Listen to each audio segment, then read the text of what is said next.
Sahabat, melalui sastra, saya memahami masa silam yang hidup. Saya mendalami sejarah dalam kisah-kisah, dalam drama, dan saya menghayati perubahan zaman. Ini adalah kutipan dari Gao Xingjian.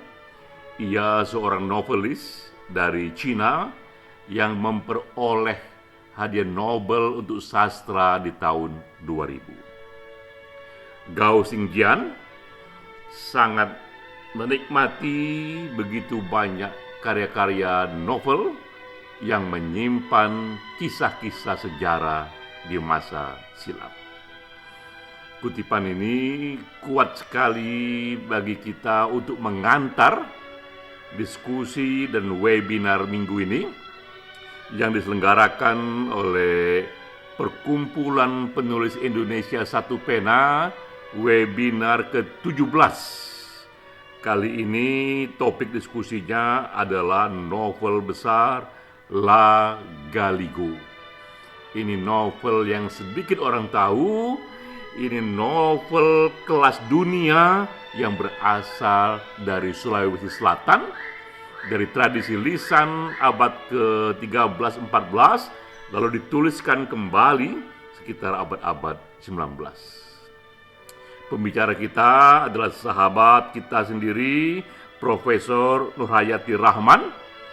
Sengaja ia kita pilih sebagai pembicara karena ia sudah mendedikasikan dirinya lebih dari 30 tahun untuk merawat sastra ini dan ikut menerjemahkannya dari bahasa Bugis kuno ke bahasa Indonesia. Nah, sekarang saya mengambil peran untuk ikut mendalami beberapa hal. Pertama, apa yang membuat La Galigo ini istimewa? Saya lakukan riset dan menemukan 5 hal yang membuat La Galigo ini istimewa, sehingga memang berharga bagi kita untuk ikut memasarkannya, mempopulerkannya kembali. Kedua, apa isi dari novel La Galigo ini? Novel panjang yang terdiri dari 12 volume. Dan kemudian juga ia masuk dalam genre sastra apa? Bagaimana novel besar ini ditulis? Bentuk-bentuk sastra bagaimana yang ia dirangkai untuk sampai kepada pembaca? Kemudian melalui waktu, apalagi di era sekarang, sekitar 700 tahun setelah novel ini, apa yang bisa bertahan dari novel ini dan apa yang bisa memudar. Ini 4 topik bahasan yang akan saya sampaikan. Kita mulai dulu dari apa yang istimewa. Pertama adalah UNESCO di tahun 2011 menetapkan La Galiga sebagai Memory of the World. Ini satu hal yang luar biasa, berarti di mata dunia, di mata PBB yang diwakili oleh UNESCO, mereka mengakui bahwa La Galigo ini adalah satu kekayaan dunia, satu kisah yang berharga secara peradaban yang perlu dilindungi. Tidak hanya dilindungi, juga UNESCO mengupayakan agar dokumen ini bisa diakses secara universal, salah satunya dengan cara dibuatkan digitalisasinya. Jika kita lihat proyek dari Memory of the World ini dimulai UNESCO di tahun 1992, karena saat itu banyak sekali pemikir dan budayawan juga pemimpin dunia menyatakan keprihatinannya bahwa begitu banyak dokumen-dokumen tua yang berharga di luar sana namun mengalami suasana yang rusak akibat ditelan massa. Dan kemudian terjadi pula yang disebut kolektif amnesia, pelan-pelan peradaban baru manusia di zaman ini melupakan apa yang pernah dibuat karya-karya besar di masa silam. Maka diciptakanlah satu badan baru yang mengurus Memory of the World.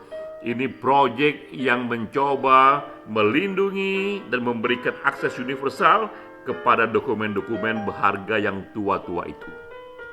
Hingga tahun ini, sudah lebih dari 381 proyek dari seluruh dunia, dari Amerika, Eropa, Asia, Afrika, Australia, dikumpulkan oleh UNESCO. Kita merasa tersanjung karena Lagaligo ini salah satu dari Indonesia, salah satu dari Sulawesi Selatan yang ikut ditetapkan sebagai bagian dari Memory of the World. Ini hal pertama yang membuat Lagaligo itu istimewa. Hal kedua, yang tak kita duga juga ternyata Lagaligo dari Sulawesi Selatan ini ia dianggap sebagai sastra terpanjang dalam sejarah. Sebelumnya kita menduga bahwa Mahabharata lah dari India sana yang sangat panjang, sangat dalam, karena Mahabharata terdiri dari 156.000 bait.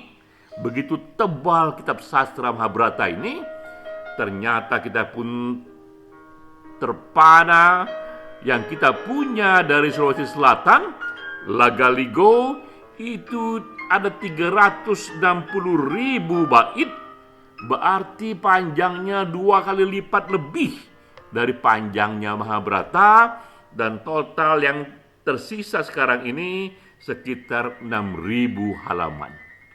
Ini hal kedua yang membuat Lagaligo istimewa, karena ternyata ia adalah sastra kuno, sastra lama terpanjang di dunia, terpanjang sepanjang sejarah yang ditemukan sampai saat ini.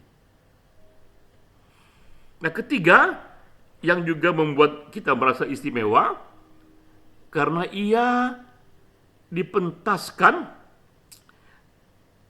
dalam teater modern oleh sutradara Amerika Serikat bernama Robert Wilson.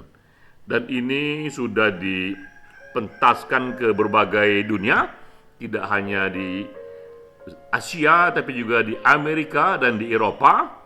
Namun yang membuat istimewa bukan hanya karena ia dipentaskan di berbagai pentas-pentas yang sangat prestisius di dunia, tapi yang membuat kita bangga ucapan dari Robert Wilson sendiri, karena menurutnya Lagaligo ini memang adalah kisah mitologi, tapi ia menyampaikan melalui mitologi itu nilai-nilai yang sangat modern.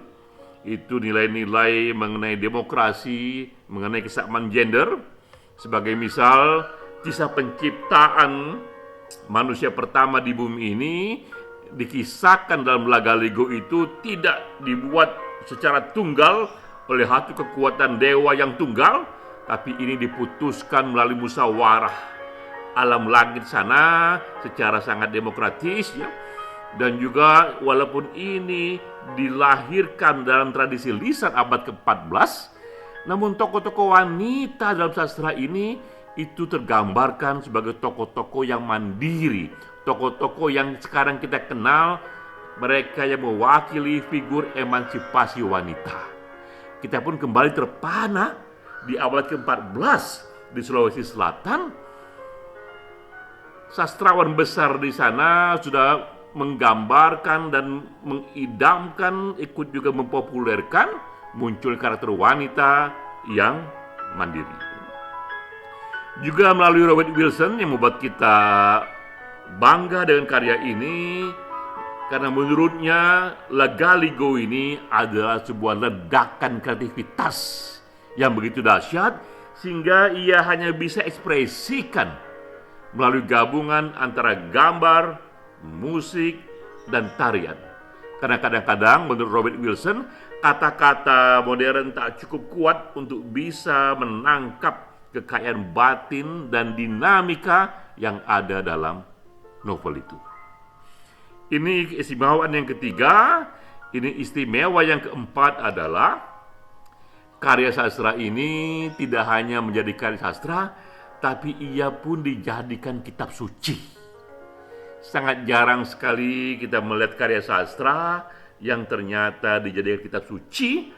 Pastilah itu karena kandungan moral, panduan hidup dalam karya sastra itu begitu dahsyatnya untuk kesadaran masyarakat itu di era itu, sehingga menjadi panduan bagi hidup sehari-hari dan ia pun menjadi agama. Kita tahu dalam sejarah ia adalah agama lokal Tolotang yang berada di Kabupaten Sidrap, Sulawesi Selatan. Acap kali komunitas di wilayah ini mereka melakukan ritus-ritus dan menyampaikan panduan hidup, pedoman hidup dalam dan melalui kisah-kisah dalam kitab Lagaligo itu. Ini hal istimewa yang keempat. Hal istimewa yang kelima adalah Lagaligo memperkenalkan 5 jenis gender. Kita sekarang memahami juga akibat warisan dari agama-agama Ibrahim, Kristen dan Islam, mengenal 2 jenis gender, laki dan perempuan saja. Tapi kitab Lagaligo, sastra Lagaligo ini memperkenalkan ada 5 jenis gender. Di samping perempuan dan laki-laki, ada yang disebut adalah calalai. Ini calalai ini adalah manusia yang tubuhnya perempuan, tapi gendernya laki-laki. Ada juga calabai. Calabai ini tubuhnya laki-laki, tapi gendernya perempuan. Dan ada lagi bisu. Bisu ini gabungan dari semua gender. Ia tidak bergender dan ini dianggap makhluk yang suci. Bisu itu hampir sama dengan biksu posisinya. Ia dianggap waktu itu satu kelas yang dihormati, bahkan banyak sekali kisah-kisah raja yang disahkan oleh para bisu. Sama situasinya seperti raja-raja di Eropa abad-abad pertengahan yang disahkan oleh kepala-kepala gereja masa itu. Kepala gereja di Eropa adalah bisu di Sulawesi Selatan. Namun bedanya adalah bisu ini bukan perempuan, bukan laki-laki. Ini adalah rangkuman dari semua gender. Jadi kita lihat fenomena yang sekarang kita kenal dengan sebutan LGBT itu sudah diangkat oleh naskah ini dan juga diapresiasi sebagai variasi gender yang sama derajatnya. Melalui tradisi agama Ibrahim, memang yang konservatifnya kita mewarisi pandangannya negatif kepada LGBT, namun datang hak asasi manusia di abad 21 menyatakan bahwa ini hak semua orang untuk memilih hidup dengan LGBT, dan sekarang sudah lebih dari 22 negara di seluruh dunia yang melegalkan pernikahan LGBT itu di abad 21. Dan kita terpana sekali lagi, sastra lisan di Indonesia, di Sulawesi Selatan di abad ke-14. 700 tahun sebelum lahirnya hak asasi manusia, sastra ini sudah mengapresiasi keragaman gender termasuk dengan apa yang sekarang dikenal dengan LGBT. Jadi inilah 5 keistimewaan dari Lagaligo. Lalu apa yang menjadi isi dari sastra ini? Ini sastra abad ke-14 yang panjang sekali, terdiri 12 jilid. Pertama, ini kisah penciptaan manusia. Dalam novel ini, kita bisa sebut novel sekarang ini kisah mitologi dunia langit, di mana para dewa-dewa bermusyawarah untuk menurunkan manusia pertama di bumi. Dan mereka bermusyawarah, akhirnya disepakati di antara mereka, putra tertua mereka yang diberi gelar Batara Guru, itulah manusia pertama yang diturunkan ke bumi, dan ia turunnya di Usu. Usu ini adalah wilayah yang kini berada di Teluk Bone di Sulawesi Selatan. Tak heran kita mengapa komunitas di sana sangat membanggakan kitab ini karena mereka anggap kitab ini mengajari mereka bahwa manusia pertama itu turun di wilayah sekitar Teluk Bone. Tentu kita tahu ini hanya mitologi, tapi ini juga sebuah narasi yang dulu diyakini sebagai sebuah pengetahuan. Isi yang lain adalah ini drama cinta dari keturunan Batara Guru, dari keturunan manusia pertama. Karena kita tahu novel-novel besar, sastra besar di semua zaman itu akan berkurang daya pikatnya jika tak ada kisah-kisah cinta. Apalagi kisah-kisah cinta yang berakhir dengan tragedi. Nah, di sini pun diceritakan bahwa Saweri Gading, ini salah satu keturunan Batara Guru yang juga menjadi pahlawan dari novel ini. Dia sangat mencintai seorang wanita bernama Watenri Abeng. Namun ia terpana karena mengetahui ternyata Watenri Abeng itu saudara kembarnya sendiri. Karena dua anak ini, Saweri Gading yang laki-laki, Tanri Abeng yang perempuan, mereka dibesarkan di wilayah yang terpisah. Ketika besar, Saweri Gading mencintai Tanri Abeng, ternyata itu saudara kembarnya sendiri. Dan dikisahkan pula di sini, Tanri Abeng sebagai wanita, ia menolak cinta ini. Ia juga figur wanita yang mandiri karena ia merasa dirinya setara dengan laki-laki. Dan kita lihat di sini tidak hanya kisah cinta biasa, tapi juga menggambarkan karakter seorang wanita yang mandiri. Juga dalam novel ini kisah tentang peradaban perantauan dan pelaut. Saweri Gading yang patah hati, lalu ia merantau jauh sekali dengan kapalnya itu ke Tiongkok, ke Malaka, Ternate, hingga Pulau Jawa. Dan ia taklukkan begitu banyak tokoh-tokoh dari negeri Subang sana. Itu juga memberikan satu imajinasi kepada penduduk di Sulawesi Selatan betapa nenek moyang mereka ini pahlawan yang gagah perkasa, ya. Dan Saweri Gading dilanjutkan oleh putranya Lagaligo. Lagaligo inilah yang menjadi judul dari novel ini. Isi lain dari novel ini adalah panduan hidup dan rekaman masyarakat lokal, era pertanian dan perdagangan era pesisir di abad ke-14. Ini era Sulawesi Selatan sebelum masuknya Islam, namun karena ini bukan dokumen akademisi, ini adalah sastra, maka kisah-kisah di era ini dikisahkan melalui gabungan antara realitas dan mitologi, gabungan antara peristiwa bumi dan langit. Lalu sekarang, genre apakah yang melingkupi sastra ini? Galigo ini masuk dalam jenis genre apa? Genre apa? Dari yang kita telusuri, ia termasuk dalam genre epik putri. Inilah memang satu jenis novel yang banyak mengilhami cara menulis sastra kuno di zaman dulu.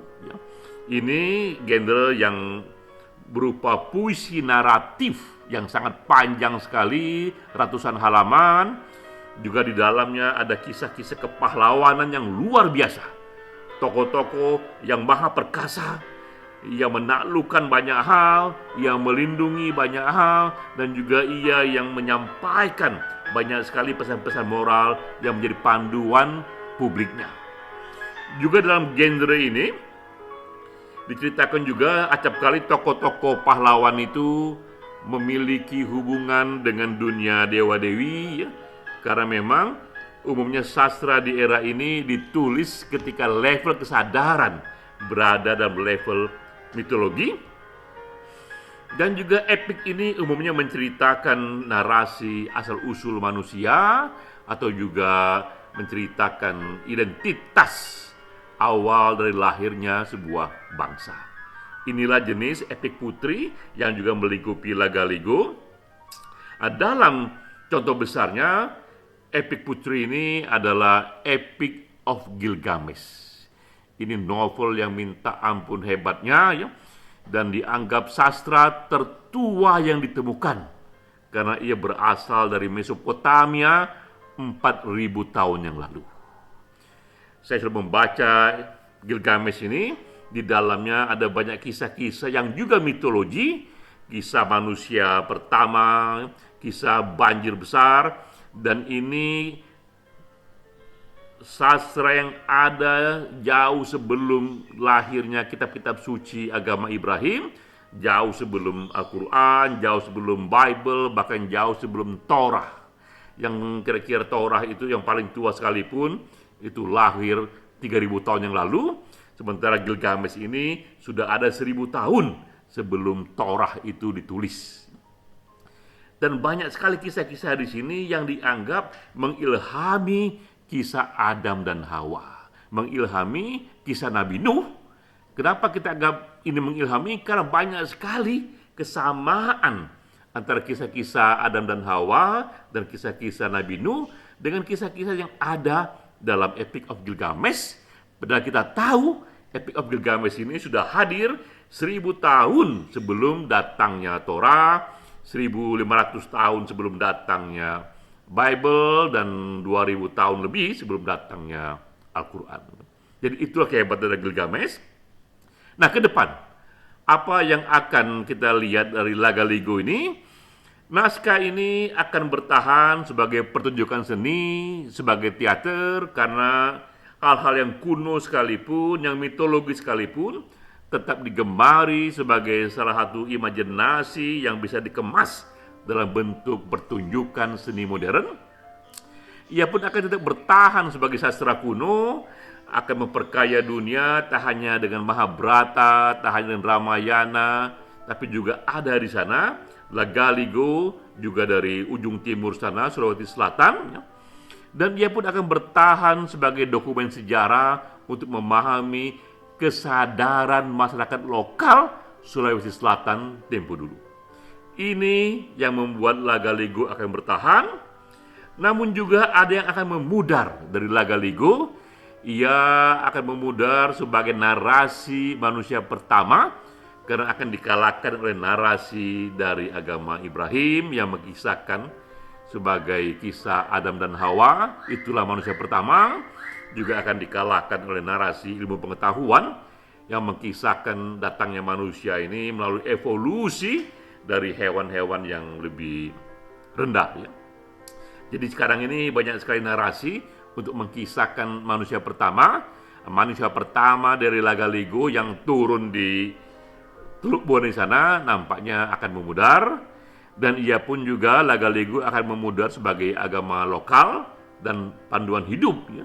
Karena zaman terus berubah, datang pengetahuan baru, narasi baru, teknologi baru, kebutuhan baru yang tak bisa lagi diakomodasi oleh ajaran-ajaran di Lagaligo. Jadi inilah kita lihat narasi besar di Lagaligo. Kita beruntung bahwa kitab ini sekarang sudah menjadi bagian dari heritage yang diawetkan oleh UNESCO. Dan kita menyatakan apresiasi kita kepada pembicara kita hari ini, Profesor Nurhayati Rahman, yang ikut mengawetkannya. Kembali kepada kutipan kita di awal, bahwa kita beruntung sekali melalui sastra, termasuk melalui Lagaligo, kita dapat menghayati bagaimana sejarah di masa silam dalam bentuk drama dan kisah-kisah. Salam.